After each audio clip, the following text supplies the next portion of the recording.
Hello everybody and welcome to the Daily Splatt. Today is video number 2 in our series of 20 previewing, still not used to that, previewing the English Premier League season. Today we're on to club number 2, alphabetically, Aston Villa. So, as things stand, heading into August, the final month of the transfer window, Aston Villa have made a couple of signings and let a couple of players go. Let's just have a look at who they've brought in. So far they've confirmed that the Feyenoord midfielder Karim El Ahmadi has joined them and signed a 3-year contract. 27-year-old reportedly quite excited about coming in. Brett Holman, the Australian international, has also joined after his contract with AZ Alkmaar expired.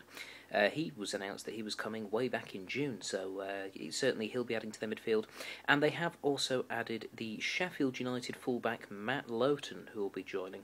And it is rumoured that they are just days away from announcing Ron Vlaar as their latest signing. He would indeed be the 4th signing that Villa have made so far. And Vlaar, centre-back for the Dutch club Feyenoord, joining fellow Feyenoordian Karim El Ahmadi at the Villa. So, a couple of signings coming in to shore up their midfield and their defence, and sure enough, there's a couple of players on the way as well. Emil Heskey has been released. Where he'll go next, nobody knows, but probably the Championship, but he's out the door.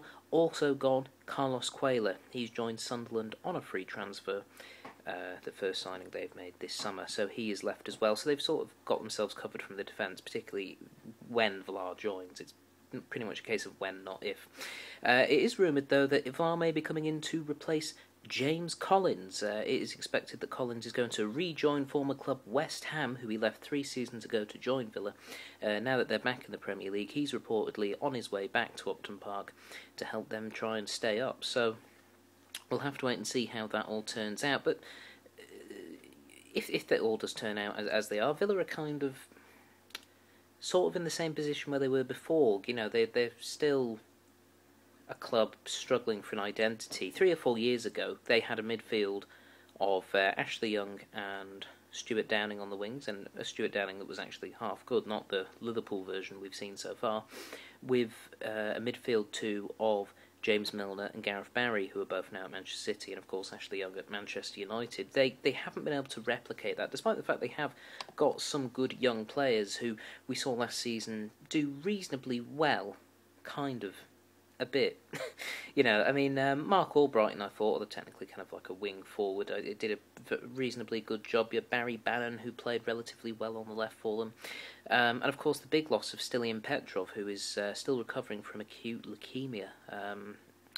You know, that's a big loss for them as well, that they're going to have to look into replacing, because it's, you know, extremely unlikely that he'll be back for the upcoming season, what with the illness being as serious as it is.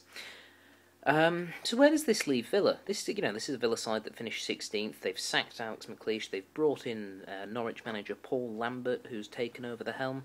We haven't seen, we've seen a couple of players linked so far, type thing, with coming to Villa, as we mentioned before. Where does this leave a squad, and a squad that's going to have to get used to playing under Lambert? Well, I actually think Villa are going to be okay. I don't think they're going to get relegated. I've had a look at where I think teams will finish, and I'm not overly convinced that Villa are going to be in that much danger of being relegated. I think they're going to do a bit better than most people expect. I've got them not finishing in the top half or anything like that, but I reckon with about a month to go, they'll probably be safe. It was a very disappointing season the previous season, and just Alex McLeish did not know what to do with them, and I don't think Paul Lambert is going to make the same mistakes that McLeish did. Those mistakes being just playing very negative football and, sort of allowing certain teams to walk all over them type of thing. Norwich, as we saw last season under Lambert, didn't do that. They took the game to any opponent, and sometimes to their cost, particularly the 2 games against Manchester City, which they lost 5-1 and 6-1. Okay, doesn't always work, but sometimes you get results like beating Tottenham 2-1. Or drawing 3-3 with Arsenal towards the end of the season.